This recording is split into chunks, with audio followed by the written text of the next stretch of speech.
Le mensonge craque quand la survie devient plus douloureuse que la vérité. L'endoctrinement est une arme de masse d'une puissance colossale.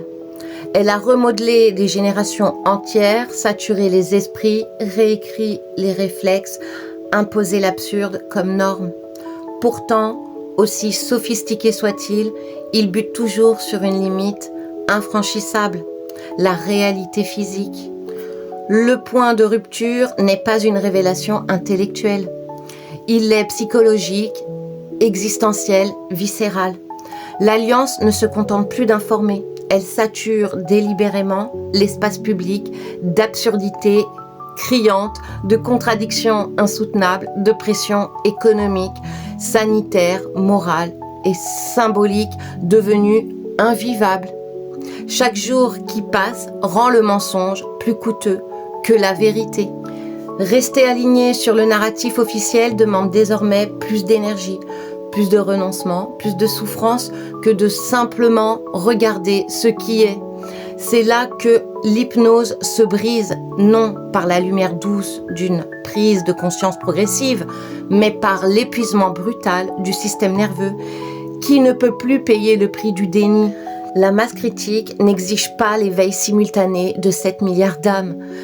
Une minorité agissante, souveraine, alignée et sans peur suffit à faire basculer le champ collectif.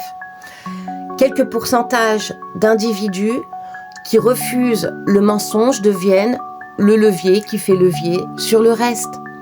Quand le nouveau paradigme, GSARA, QFS, réinitialisation structurelle, s'active concrètement, la majorité restante n'aura plus le choix. La survie matérielle et psychique les forcera à suivre. Le troupeau ne change pas d'opinion, il change de direction quand l'herbe disparaît là où il se trouve. Ce que beaucoup appellent attente interminable est en réalité le temps cosmique de la maturation individuelle. L'univers ne travaille pas selon le calendrier de l'ombre ni selon nos impatiences humaines. Chaque être est placé une dernière fois face à son libre arbitre originel. Accepter la matrice jusqu'au bout ou choisir la responsabilité souveraine malgré la peur. Le dénouement ne dépend plus des plans de la cabale.